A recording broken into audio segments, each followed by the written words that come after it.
बिहार चुनाव में मिली रिकॉर्ड जीत और मुख्यमंत्री डॉक्टर मोहन यादव ने कहा कि 2014 के बाद यशस्वी प्रधानमंत्री की शपथ लेने के बाद पूरे देश में राजनीतिक परिदृश्य बदला है।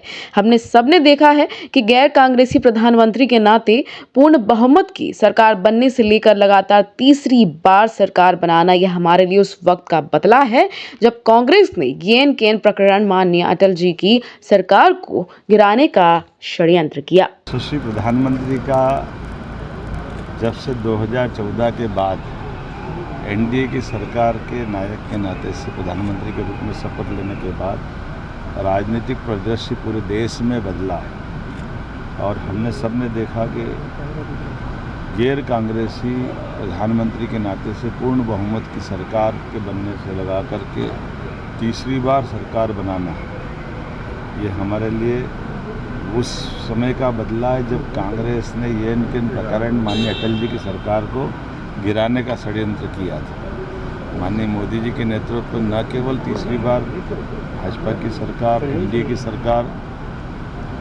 दिल्ली में काबिज हुई है, बल्कि पूरे देश के सभी प्रदेशों में धीरे धीरे करके लोकतांत्रिक तरीके से विजय अभियान जो चल रहा है, ये वाकई गौरवशाली और लोकतंत्र को आनंदित करने वाला क्षण है। मेरी अपनी ओर से बधाई। और ऐसे में जब प्रधानमंत्री की ये विजय बढ़ रही है, उसी में वो केवल कह नहीं रहे सबका साथ सबका विकास, तो सबका विकास मतलब समानता के लिए, जातिवाद के विरोध के लिए, सुशासन के लिए, शासन की सारी व्यवस्था जनता के लिए, जनता के द्वारा, जनता के माध्यम से।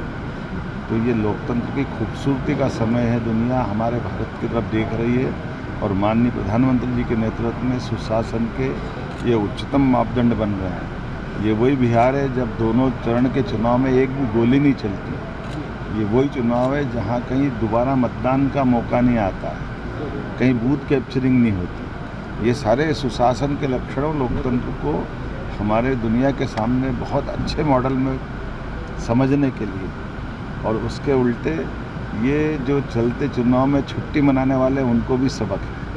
मेरी अपनी ओर से एक बार फिर माननीय प्रधानमंत्री जी के नेतृत्व में एनडीए ने जो सरकार बनी, माननीय नीतीश कुमार जी को, माननीय पीएम साहब को, माननीय एचएम साहब को, श्रीमान अमित शाह जी की कुशल रणनीति, माननीय नड्डा जी के नेतृत्व में एनडीए ने जो प्रगति की अद्भुत है। लेकिन आज तो मैं लाल सिंह आर्य जी के यहाँ शादी में आया हूँ। मुझे इस बात का आनंद है, हमारे राष्ट्रीय नेता भिंड से अपनी पहचान बनाने वाले अनुसूचित जाति के राष्ट्रीय नेता है।